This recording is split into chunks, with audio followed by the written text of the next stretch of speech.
Goeiedag vriende, ons wil julle herinner om Renaissance in gedagte te hou met jou finansiële beplanning.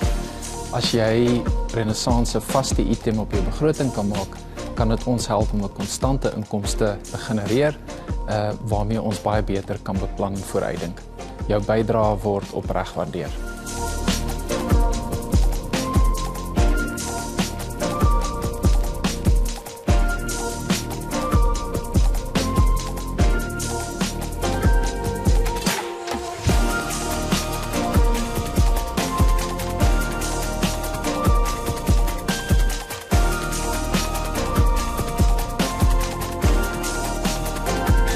Goeiemôre julle, baie welkom en dankie dat julle 'n stukkie van Moedersdag afstaan aan Renaissance Gemeenskap en om hier te wees. Baie dankie dat julle deel is van ons en dankie dat ons vanoggend die warmte van jou teenwoordigheid mag geniet. En natuurlik hierdie twee wat so mooi speel. Ek het hierdie week op Facebook het ek die musiek apart geplaas. En daar was soveel terugvoer. Hierdie musiek is 'n groot voorreg waartoe ons toegang het. So ek sê Jannie en Chris baie dankie daarvoor. Kom ons luister na hulle.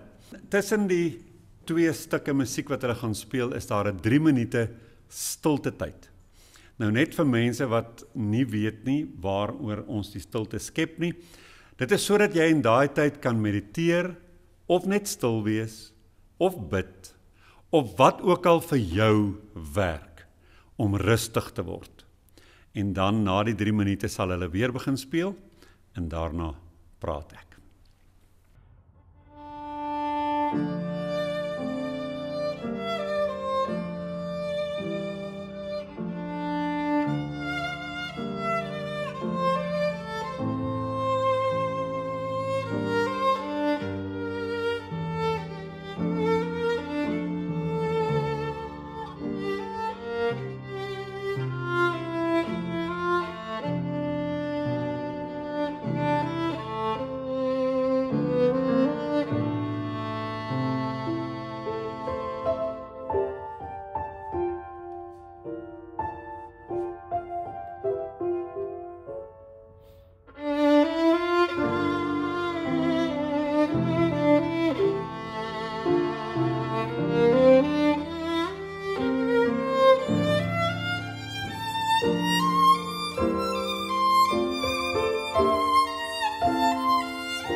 Die titel van vanoggend se praatjie gaan oor ouderdom, wanneer die wêreld nie meer kyk nie. En die punte wat ek wil aanraak is begeerlikheid en of ouderdom en dan jou innerlike waarde. Nou, wat vir my so interessant was, ek het toe nou by Woensdag al reeds hierdie praatjie uitgeskryf gehad en op Facebook ietsie daaroor geskryf. En Vrydag ry ek in die motor en hier praat Martelies Brink oor dieselfde onderwerp. En sy vra, luisteraars moet nou hulle boodskappe instuur en hulle kommentaar lewer. En daar kom 'n woord deur wat toe vir my so bevestigend is daarvoor, van dat ek raak gevat het oor een van hierdie begrippe. En dit is, die mense sê vir haar, hulle voel deurskynend, sê die een vrou. Toe ek oud word, het ek deurskynend begin raak. Niemand sien my meer raak nie. Nou, ons leef natuurlik in so 'n wêreld waar, omdat dit oor vaardighede gaan, baie meer, dink ek, in ons land wat 'n ontwikkelende land is. En dan ook, wil ek sê, ons as Afrikaners leef ook nogal in 'n milieu waar vaardighede hoog op prys gestel word, want ons is 'n doen-nasie. Ons is nie regtig 'n wees-nasie nie. Kyk, ons is ver van oosters af in daai opsig. Ons ma's en pa's het vir ons gesê, het jy nou jou hande die saligheid beloof, as jy net probeer om ten minste een storieboek in 'n vakansie deurgelees te kry. Ons moet doen. En ons word geprys en dit word gevier as ons baie gedoen kry. En 'n mens het natuurlik jou selfbeeld in 'n sekere sin gebou op daardie waarde. So ons innerlike gepraat met onsself, waaruit ons selfwaarde put, het pos gevat en is gekultiveer in 'n kultuur van doen. Wat gaan jy vermag? Dan praat ek nie eers oor daai ding dat ons vir mekaar vra, wat is jou 5 jaar plan nie? Wat is jou doelwitte oor 5 jaar? Ek moet vir julle sê, ek kon dit nog nooit iewers neerskryf nie. Ek kon nog nooit vir jou sê, wat wil ek oor 5 jaar? Doen nie, my kop werk nie, so nie. So, ek praat 'n bietjie van buite af. Maar ons leef daarom in 'n wêreld van jong mense. Die jeug. Dit gaan oor, wat kan jy doen? Weet jy die beste? Het jy nou die onlangse opknappingskursus gedoen in jou vakgebied? So die jeug met hulle wonderlike nuwe maniere van dink en doen en tegnieke, om nie te praat van tegnologie nie. Hulle regeer die wêreld. Hulle word hoog aan geslaan.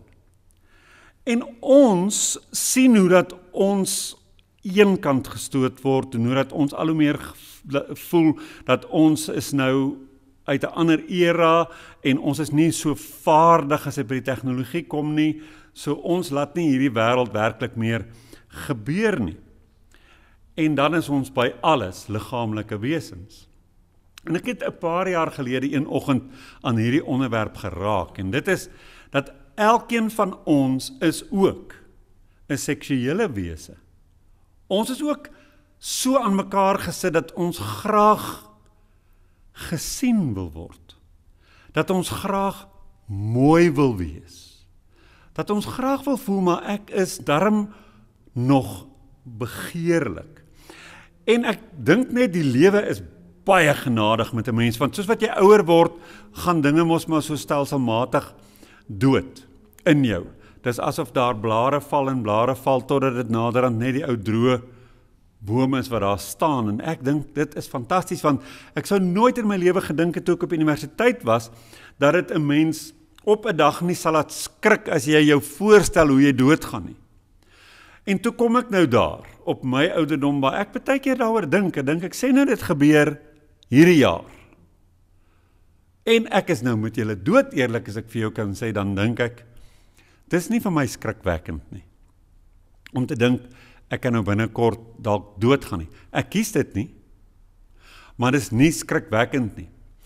toe hoor ek nou ander dag, dat ons organe is nie almal ewe oud nie. So as jy nou vandag 80 is, dan het ek goeie nuus vir jou, daar's van jou organe wat nog 72 is. En dan is daar ander wat 95 is. Dis die slegte nuus. Ons liggame word nie so oud dat alles gelyk ewe oud is nie. So jy's 'n mengsel van ouer en jonger, as wat jy op jou geboortesertifikaat sien. Maar nou, om eerlik te raak met 'n mens self oor of jy nog waardeer word, raak gesien word, waarde het, en of jy daarom nog mooi is. Om eerlik daaroor te raak is iets wat ek dink die moeite werd is om by stil te staan. Waarom sou ek dit sê? Want 'n mens kan baie maklik sê, en ons kry dit in ons gemeenskap baie. Ek het dit trouwens in die week, in reaksie op daai plasing van my, het ek 'n opmerking van een van ons renaissansers gelees, wat vir my baie goed opgesom het. Hoe baie van ons in spirituele kringe werk met konsepte soos uiterlike begeerlikheid. En die persoon het daar geskryf, as 'n mens so identifiseer met die jeug, soos wat die oom doen van wie ek daar naamloos geskryf het, dan is dit 'n goeie voorbeeld daarvan dat jy met die liggaam identifiseer en nie jou ware self ken nie.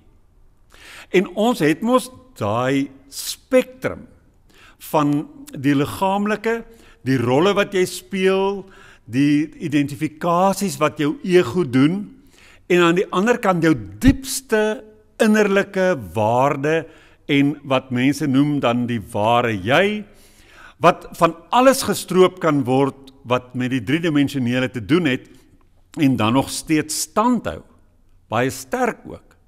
En dat mense voel maar mens moet daarmee identifiseer en al die ander goed as illusies beskou. Dan is dit baie maklik om wat die fisiese liggaam aanbetref, onsself ideologies of filosofies spiritueel te oorreed om 'n onderdrukkingsproses te pleeg van begeerlikheid in geheel, waar jy sal sê, ek begeer niemand meer nie. So daar's daai ontkenning van die feit dat ons maatjie mense is. Nou ek sê nie dis in alle mense se geval ewe sterk nie, maar ek dink totdat 'n mens seker by daai plek kom waar jy so moeg is vir jouself, dat jy nie nog krag het vir iemand anders nie, dan het jy tog 'n behoefte aan 'n maat. Of sal dit lekker wees as daar 'n maat kan wees? En hy speel homself op baie maniere uit. Partymal is dit maar net 'n goeie vriendskap wat daardie maatjie plek vul. Maar dan ook om wanneer jy in die oggend aantrek en jou hare kam te dink, dit sal lekker wees as iemand vir my kan sê, jy lyk mooi. So daai goed leef in ons, maar ons kan dit baie goed onderdruk. En ek wil stout wees vanoggend, wat ek dikwels waag deesdae, om te sê, dat hulle sê, as jy goeie gesondheid het, moet jy jouself ook nie seksueel en sensueel enigsins te lig ag, selfs tot in jou 90's nie. Want daar's iets omtrent hierdie seksualiteit wat ons dink net vir tieners bedoel is, wat my en jou lewens kan verryk, verligting kan bring uit stres, en wat vir jou baie spesiaal kan laat voel. En vele meer, die lys is eintlik baie lank van wat seksualiteit vir jou kan doen. En ons is soms, dink ek, 'n bietjie onnodig preuts en afwysend ten opsigte van ons liggaamlike, omdat ons dink dit is behoorlik. En my ouma sou gesê, dis fatsoenlik. Dis daarom maar baie onfatsoenlik as jy nou 70 is, en jy is een van die moeders van die stad, om nog enigstens vir jouself te erken dat daar essentialiteit is wat in my leef. En ek dink nie, 'n mens hoef so daarmee om te gaan nie. 'n Mens kan werklik waar, glo ek, in daai arena van jou lewe die geskenk bly koester en die geskenk daarvan bly waardeer. Nou wil ek sê vir mense wat getroud is en wat ouer word, eerstens, voor ek vir die enkelloopendes ietsie sê, wil ek dit sê, dat soos wat ons liggame verander, gelukkig, verander ons koppe ook, oor seksualiteit en oor wat begeerlik is. En ek het in die week baie gelees hieroor, want ek wil nie net uit my eie kop uit oor die goed praat nie. En vanoggend wil ek baie kripties probeer praat oor die goed wat my die meeste getref het terwyl ek gelees het. Nou, een van die goed wat my baie getref het, is dit, dat begeerlikheid verander soos wat mens ouer word. Dit wat jy as baie aanvallig beskou, as 'n tiener en as 'n jong mens in jou 20s en 30s, is natuurlik die fisiese veerkragtigheid en mense se beweeglikheid en dit wat hulle met hulle liggame kan doen, hoe daai liggaam lyk en so aan, speel 'n geweldige groot rol. Wanneer jy ouer word, is dit hoe jy jouself dra. Dit gaan nie oor ouderdom nie. Dit gaan oor hoe jy die ouderdom beliggaam van binne af. En dan word dinge soos waardigheid, maar tog lewendig. Dinge soos 'n genuanceerdheid en 'n rustige kalmte, maar tog nie dood nie, word baie belangrik. En gelukkig word ons, as ons groei en ons onsself gee vir die normale proses van die evolusie van die mens, dan groei ons smaak ook saam met ons jare. Ons weet dit gebeur met party oomies en tannies, dalk tannies ook nie. Hy is naderhand hier op die rostrum van die 100-jariges, hy loer hy nog vir die poppies van 16. Die ou bok en die jong blaar. Nou ons weet jy kry daai ding, maar daar's baie redes voor. En ek dink, soveel as wat mense daaroor kan lag, moet 'n mens ook daaroor nie afwysend wees nie, want weer eens wil ek sê, en ek wil nou teruggaan na daai vorige punt toe, 'n baie aantreklike eienskap in 'n ouer mens is genuanceerdheid. En vir my is dit een van die mooiste dinge as iemand wys is, en jy sien dit dadelik as mense nuances het. As jy nou dadelik net gaan lag vir jou vriend wat van jong mense hou, dan dink ek kort 'n mens die nuance om te sê die wêreld lyk so dat sommige mense vanweë 'n hele klomp goed wat in hulle konteks en met hulle gebeur het en dalk selfs in hulle eie liggame aan die gang is 'n mens lief vir jeug. En moet mense dit uitlos? Johan sê altyd, dis die juices in daai kop. Los dit soos wat dit is, en ek dink die wêreld bestaan uit verskeidenheid. En wil ek op hierdie punt ook dit sê, iets wat ek moes leer om nie te veroordeel in mense nie, is juis 'n erge fokus op die liggaam. Daar's mense van wie ons dit nooit verander sal kry nie, dat hulle sterkste identifikasie is met hulle liggaamlikheid. Of dit is omdat hulle mooi is en daarom het hulle vir al wat 'n skoonheidskompetisie ingeskryf of vir 'n frisman kompetisie ingeskryf? Of is dit omdat hulle sportief is en met hulle lywe baie bedrewe en vaardig is en hulle hierdie sport hulle sterkste punt geag het en daarom ten sterkste daarmee identifiseer het? En of dit allerlei ander goed is. Dis dalk iemand wat skrynwerk doen en dit op 80 nog baie vaardig kan doen. En die identifikasie is met dit wat my lyf kan doen en is 'n fisiese objek wat my lyf kan skep. En dis vir hulle so belangrik. En wanneer hulle aan hulle self dink en hulle moet hulle identiteit in 'n mandjie gooi met elemente, dan is daai fisiese element baie sterk. Natuurlik sal dit in die nerd met die pleister op die bril, wat al hoe ouer word en net nog al hoe swakker word, soos wat hy daar in die laboratorium sit of in die filosofieklas staan en klas gee, en al hoe ouer word en naderhand regtig niks fisies meer doen nie, wat nooit eintlik op die liggaam staat gemaak het nie. Sal dit anders wees, en vir so 'n mens, en die dominee op die preekstoel wat nou al emeritus is, en tog so pragtige wyse preek, vir hom sal dit ook anders wees. Dit is baie makliker vir so 'n mens om prekerig te raak, na ander mense se kant toe, en vir hulle te sê, maar waarom identifiseer jy so met die uiterlike wat vergaan? Mens moet weet, dat die lewe het ons verskillende sterktes gegee. Party mense sin sit hier, ander mense sin sit hier. In ander mense sin sit in hulle ledemate, in hulle forsheid van hulle krag en in die pragt van hulle gesiggies. En ons moet daai ook vier en aanvaar. En ons moet met mekaar se stryd genade hê in die ouer word proses. Ons moet genade hê met ons vriendin, wat sukkel daarmee dat sy nie meer so mooi is nie. Of in haar kop so mooi is nie. Ons moet genade hê met ons vriend, wat sukkel nou om daai hout deurgesaag te kry, en hy kan ook nie die elektriese saag mee gebruik nie, want hy bewe so net nou al sy vingers af. Ons moet genade hê daarmee dat dit verskriklik is vir daai mens om te voel dat daardie deel van wie ek is verlore gaan, stukkie vir stukkie. En wanneer ons daai genade het, dan kyk ons nie net genuanceerd na die spektrum van waarmee mense identifiseer nie. Ons gaan ook dieper en ons sê vir onsself, maar daar is 'n hele lewe wat geleef is in hierdie mense lewe, wat bygedra het tot die identiteit van hierdie persoon. En dan kom ons nie net hier uit die spirituele boeke uit en ons val dit aan en ons sê, nee, maar waar is jou ware self? Waar is jou ware self? Dis mos eintlik al wat jy is. Dit is nie al wat 'n mens is nie. 'n Mens groei, soos wat jy ouer word, al hoe meer weg van die fisiese. En die identifikasie skil af en af en af. En uiteindelik kry jy jouself selfs vereenselwig met die dood van hierdie liggaam.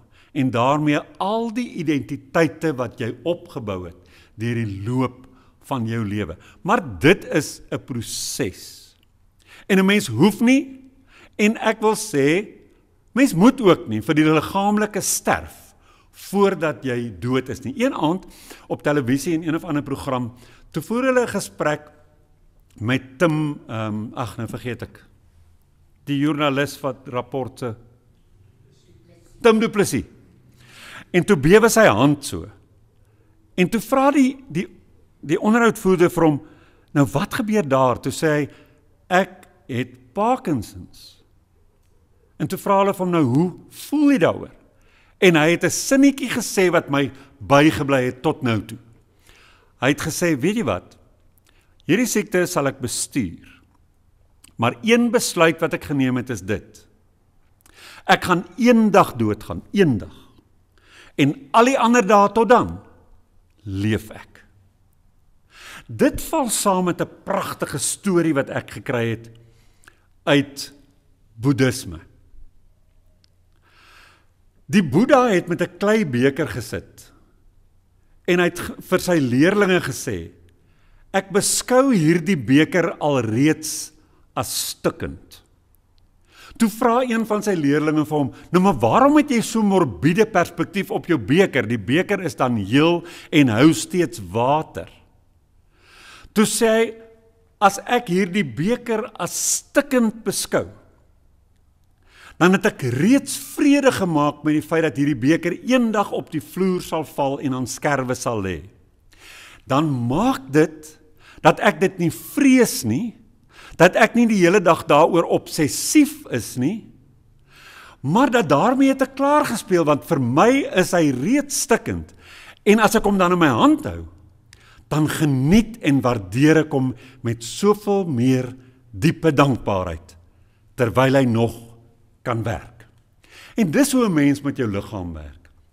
As jy kan vrede maak daarmee dat alles wat hierdie liggaam kan doen, en hoe hierdie liggaam lyk, eendag heeltemal daarmee heen gaan wees.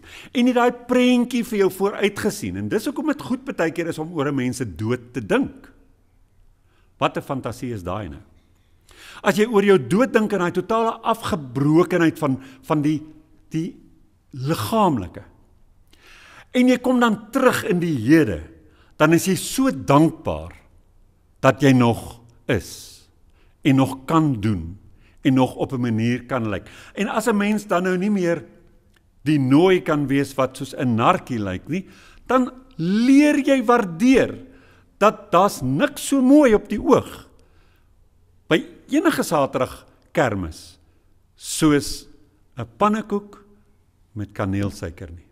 My ouma is in kaneel en dit is net so mooi. So 'n mens se oog groei saam met jou smaak.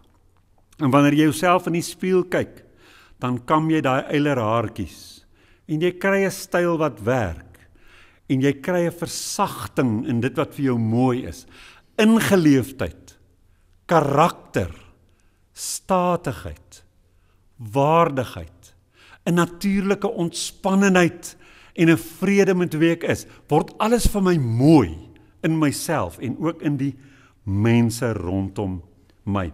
Iemand het dit gesê oor getroudes. Daai passie wat jou huwelik aan die gang gesit het, verander na iets wat baie wonderlik is. En hier is die 3 woorde. En ek het hulle neergeskryf omdat hulle belangrik is. Passie verskuif na 'n dieper aanraak.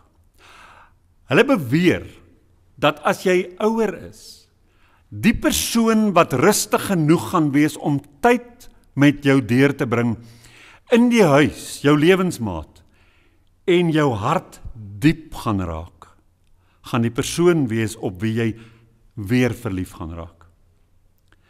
Die persoon wat vir jou emosionele nabyheid gaan gee, want ek is nou nie meer heeldag by die werk nie, en ek is nie nou meer besig met ander goed daar buite nie, ek gee vir jou myself. Dit kan jou weer verlief laat raak.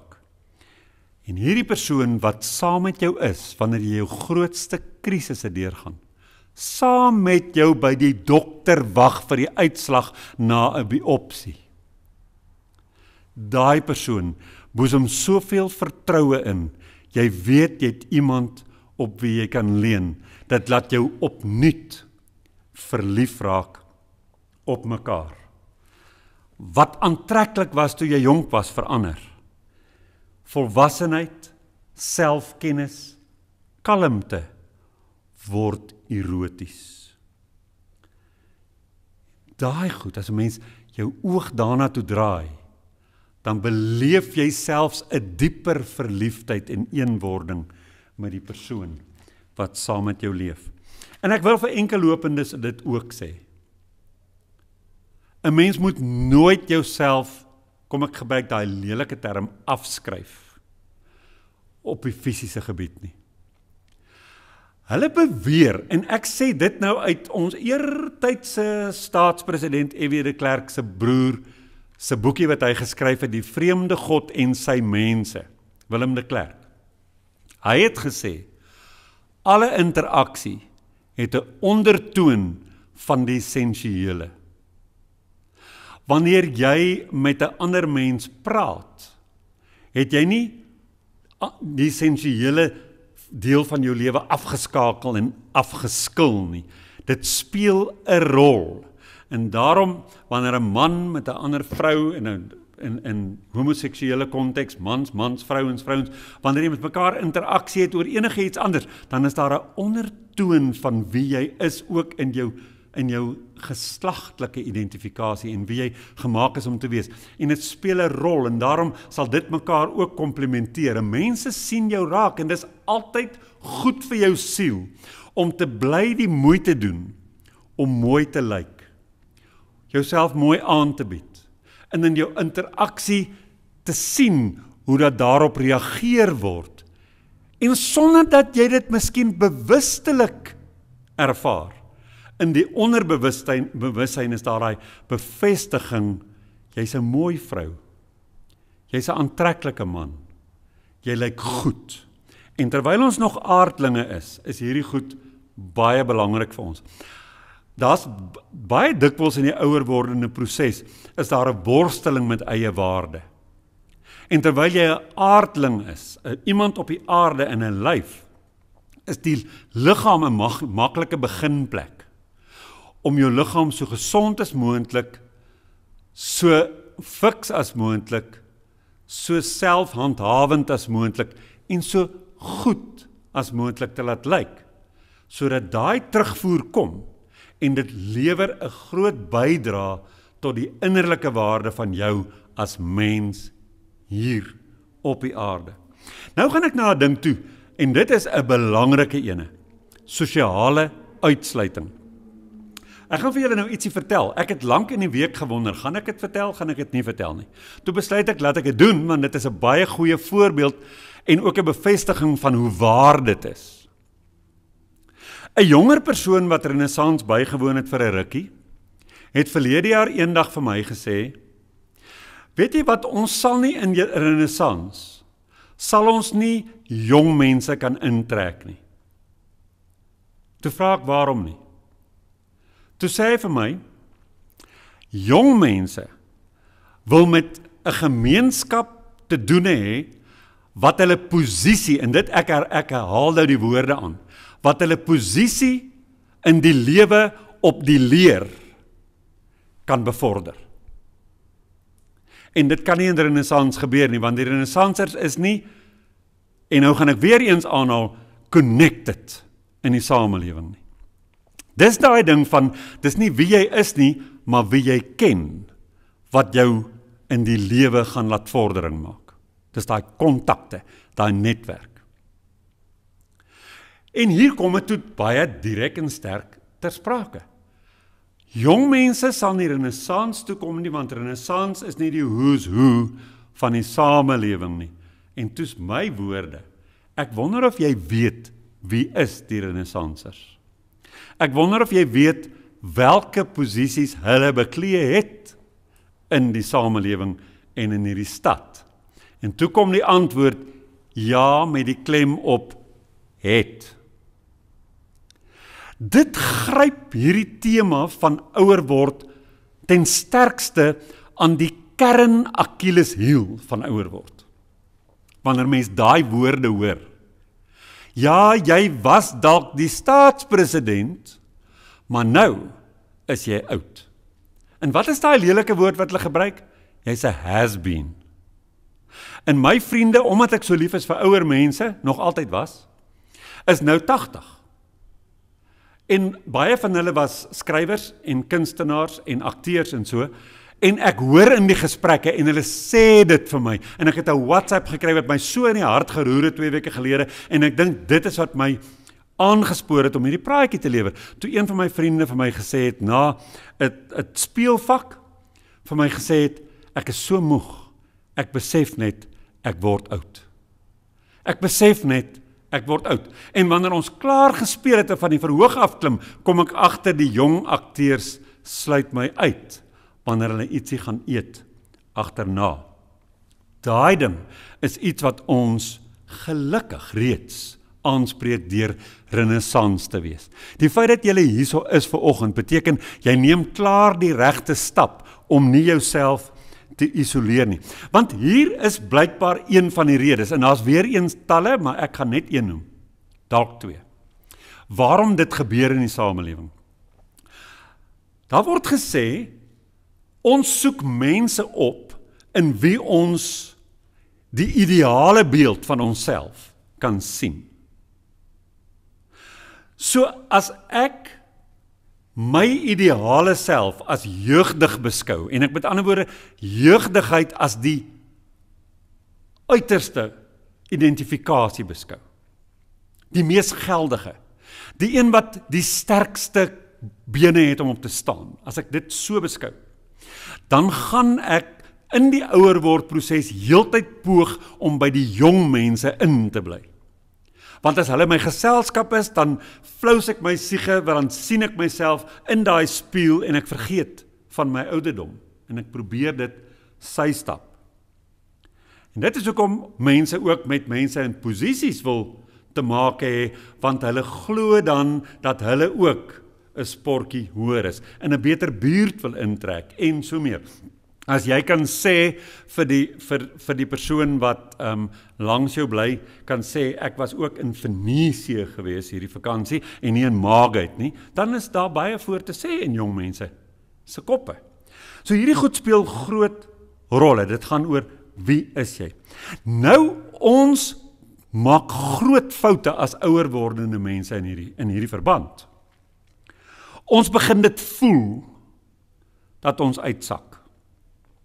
Ons het al afgetree, ons is nou klaar met dit wat ons kon doen, En ons hoor daar's nuwe teorieë en nuwe tegnieke in my bedryf en ek begin al hoe meer voel soos daai has been.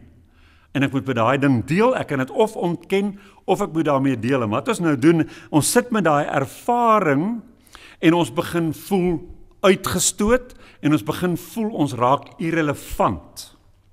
Maar dan probeer ons kennis verpak. Ons probeer so hier en daar dit net weer tentoonstel. Dit weer wys. Ek het vanoggend in die motor 'n storie vertel wat my altyd laat lag het. My maat hier in Pretoria het sy in 'n aftreewoonstelle gebly. Dit was nie 'n ouer huis nie, dit was net aftreewoonstelle, maar dit was van die AGS kerk. En toe sê sy, wat vir haar verskriklik was, sy sê jy wil nie in die oggend 10:00 jou neus by die deur uitsteek nie, want dan roep hulle jou tuin toe, waar hulle 'n sirkeltjie gemaak het. Dan sit daar 'n tannie met 'n trekklavier, want sy is nou nie meer die orgeliste in 'n gemeente nie, sy is nou 80 en al wat sy kan doen is trekklavier speel, en sy wil hê julle moet sing. En dan is daar altyd 1, 2 of 3 pastore wat weer lus het vir preek, en dan met hulle bewerige stemme, dan kan hulle nie ophou praat nie, dan preek hulle. Dit is hoe hulle self verpak. Sy sê, ek het daai bidure gevrees. Sy sê, sy het gesorg dat sy voor 10:30 in die oggend met haar kar by daai hek uit is, dat niemand haar vir daai diens van die has-beens kan nooi nie. Want dit is vreeslik. Jy wil nie deel met die feit dat jy is nie meer die predikant nie, jy is nie meer die orgeliste nie. Jy verpak dit. En dan verpak jy dit op maniere waar dit nou verder weggestoot word. Dit gaan oor hoe jy dit verpak. As jy kan inkom in die gemeenskap, en jy weet mos jy het talente, en jy weet mos jy het vaardighede, jy weet ook dat jy die jong mense kan help om die slaggate vry te spring. As jy kan inkom met 'n nuuskierigheid oor die generasie wat nou die ding doen.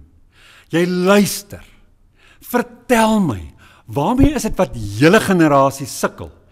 En stadig maar seker, wat jy's mos nou nie dom nie, want jy's mos nou nie jonk nie, begin jy onderskei, waar is dit waar jy hulle self beter kan laat verstaan. En jy word ongemerk 'n ondersteuner van die mens wat nou in die stoel sit. Dan sê sielkunde, en ek het dit geverifieer hierdie week, hulle sê, 'n mens wat 'n ander mens nuuskierig benader, en 'n ander mens hom of haarself beter laat ken en verstaan, is 'n uiters geliefde mens, want jy word onmisbaar. Daai jong mens gaan jou naderhand begin bel, en sê, help my net weer hier, en wat dink oom hier, wat dink tannie daar? Jy het glad nie jou ware verpak nie. Jy het gekyk na wie hulle is, en jy het ingevul wat hulle nodig het, want dit is iets wat ons het. Dan het jy nie daai ding nodig van 'n selfbeeld wat sukkel, terwyl jy nog op die aarde is, en jy begin dink, ek wil maar liewer doodgaan, want niemand het my meer nodig nie, en jy trek ook nie terug nie. En hierdie goed is verskriklik belangrik, dat 'n mens sal aanvaar, tye het verander, mens moet dit aanvaar. Tye het verander, die manier waarop dinge gedoen word in jou professie is nie meer dieselfde nou as 20 jaar gelede nie. Maar dit beteken nie, jy moet jou uniekheid opoffer nie. Jy staan vir die era waarin jy geleef het, en dis belangrik. Ons moet nie skaam wees vir die era waarin ons geleef het nie. Dis wat jy verteenwoordig. En daar's skatte en diamante en goud in daai era gewees. En jy dra dit. Jy dra dit. Terwyl jy aanpas by vandag se dae. Maar jy doen dit net met nuuskierigheid.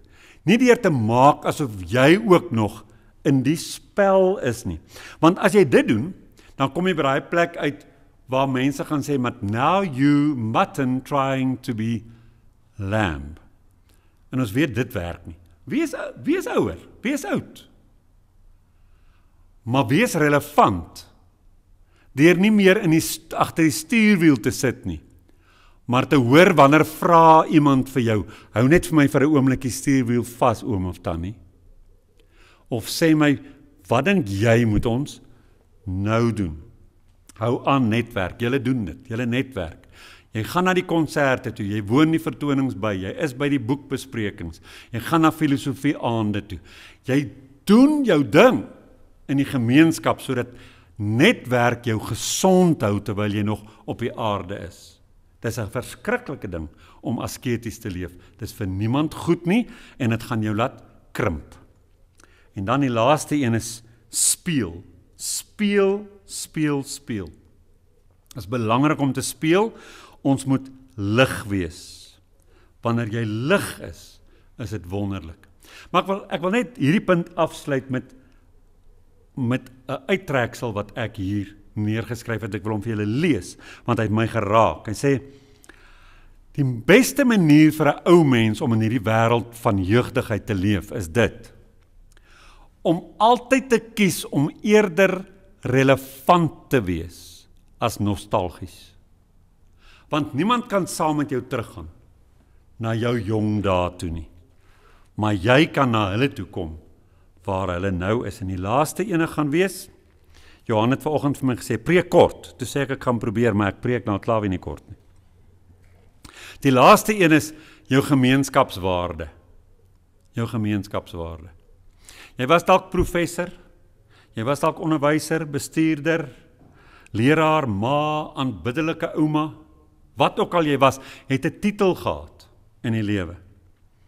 En nou het jy nie meer daai titel nie, en ons weet hoe werk dit in die samelewing. Titels dra krag. Titels dra krag. En hier is een van die grootste uitdagings vir ons in alle fases van ons lewe, is om die titel te verloor, en die krag en die mag wat saam met 'n titel gaan, te verloor.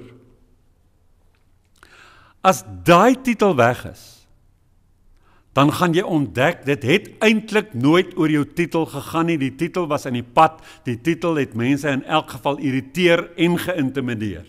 En sommige mense van jou af weghou, want hulle het dalk ingekoop in jou titel en minderwaardig gevoel daarteenoor.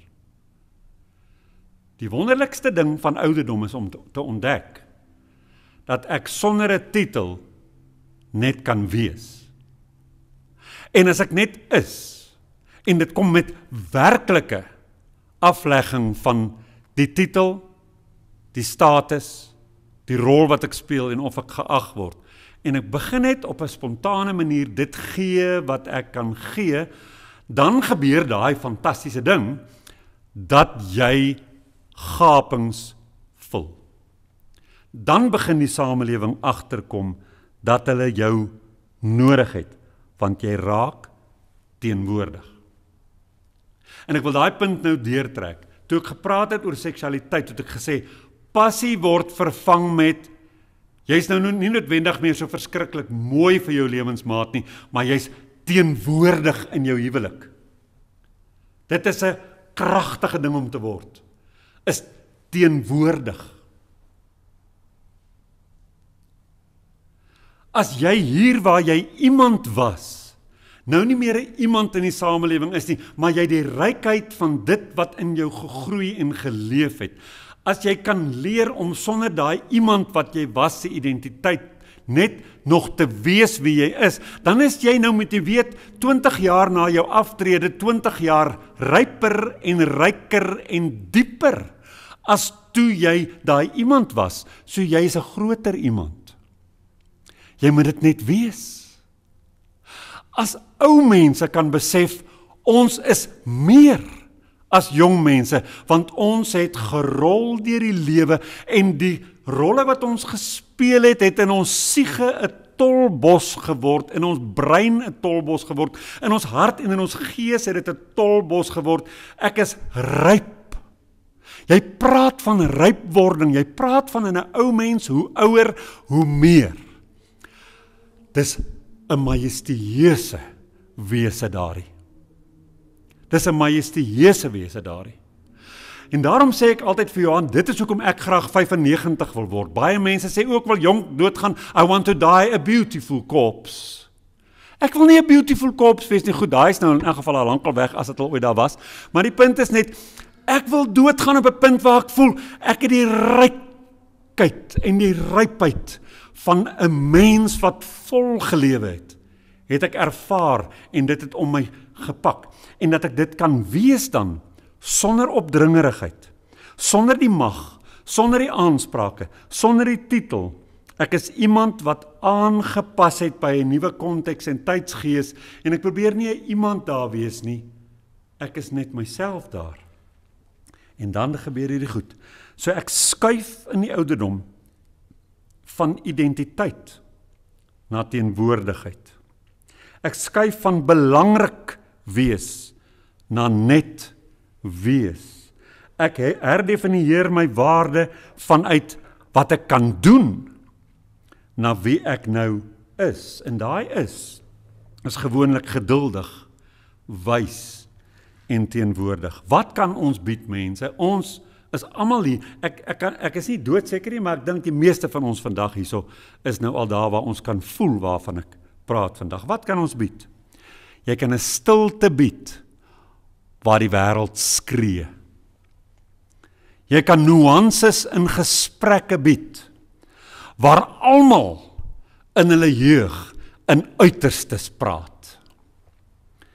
Jy kan aanmoedig sonder om te preek of jou waardes uit te stal.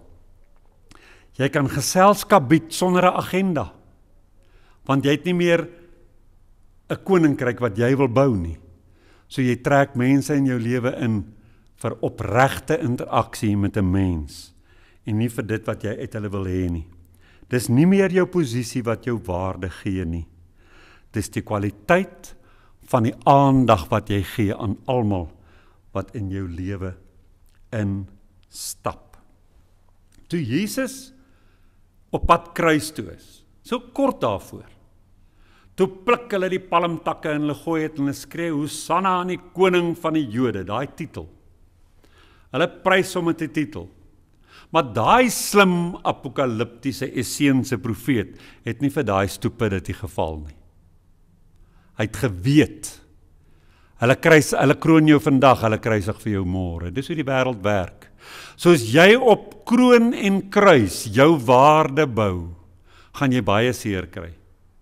En dis hoekom hy uiteindelik, ten spyte van die trauma en die verlating en dat hy self verraai word. Daar's nie meer 'n Hosanna in die lug nie.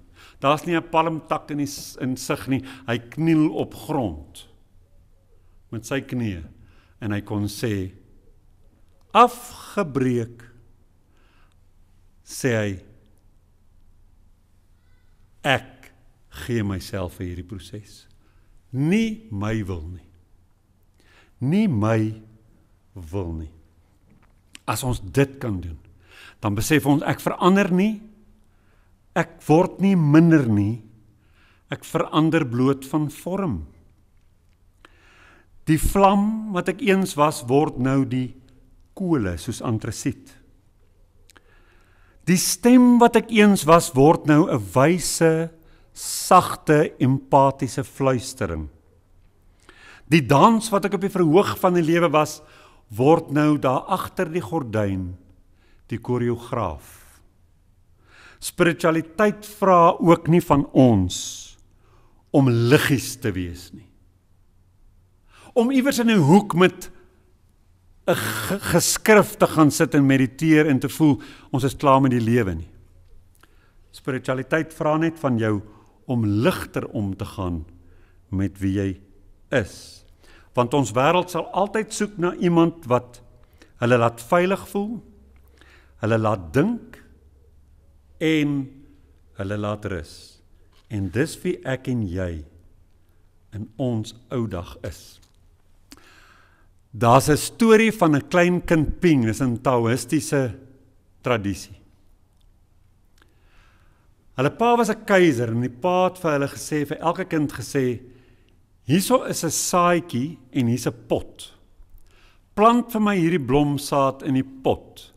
En dan kom julle terug na die seisoen en dan wil ek sien wie se blomme is die mooiste. En toe kom die kinders aangestap na hulle pa toe en daar's pragtige blomme in van hulle potte. En in een seentjie Ping se pot was daar niks. En hy het gesê, pappa, ek kon glad nie hierdie saadjie aan die groei kry nie, ek is baie jammer. En toe sê sy pa, ek kies jou. Want jy gee vandag vir my die sterkste, mees waardevolle vorm van mens wees. Die waarheid. Jy kom met die waarheid oor jouself na my toe. Ek het julle almal se saadjies gekook, sodat dit nie kan groei nie. So julle ander kinders het ander saad gaan gebruik. Julle jok vir my. Al voel jy vandag, jy's 80 jaar oud, en jy voel leeg, en jy voel jy kry niks in jou pot meer gegroei nie. Dit is nie waar van wie jy is nie. Maar as jy vandag op daai plek is waar jy voel, al wat ek het om te bied, is die eerlike waarheid ook van die onmag wat ouderdom soms in my hande kom neersit het. Dan is dit al reeds iets pragtig as jy daarmee kan leef, eerder as om voor te gee en te probeer jonk wees. Dit was my storie, kom ons luister na die musiek.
Dit is Moedersdag, so daar seker nie baie tyd vir baie van julle wat met die kinders wil gaan kuier of wat ook al nie. Maar as jy nou 'n tydjie het, ons gaan drink koffie saam na die tyd, net hier opstap en dan daar in die kroeggedeelte toe. Drink ons koffie, daar's 'n lekker lang tafel vir ons, So kom ons gaan klets bietjie met mekaar vir 'n paar minute voordat ons die dag verder aanpak. Baie dankie dat julle hier was en mag dit vir jou 'n wonderlike week wees wat voorlê en mag jy werklik waar vrede in jou hart hê wat jou die hele tyd lei. Dankie Jannie en Chris.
Goeiedag vriende, ons wil julle herinner om Renaissance in gedagte te hou met jou finansiële beplanning.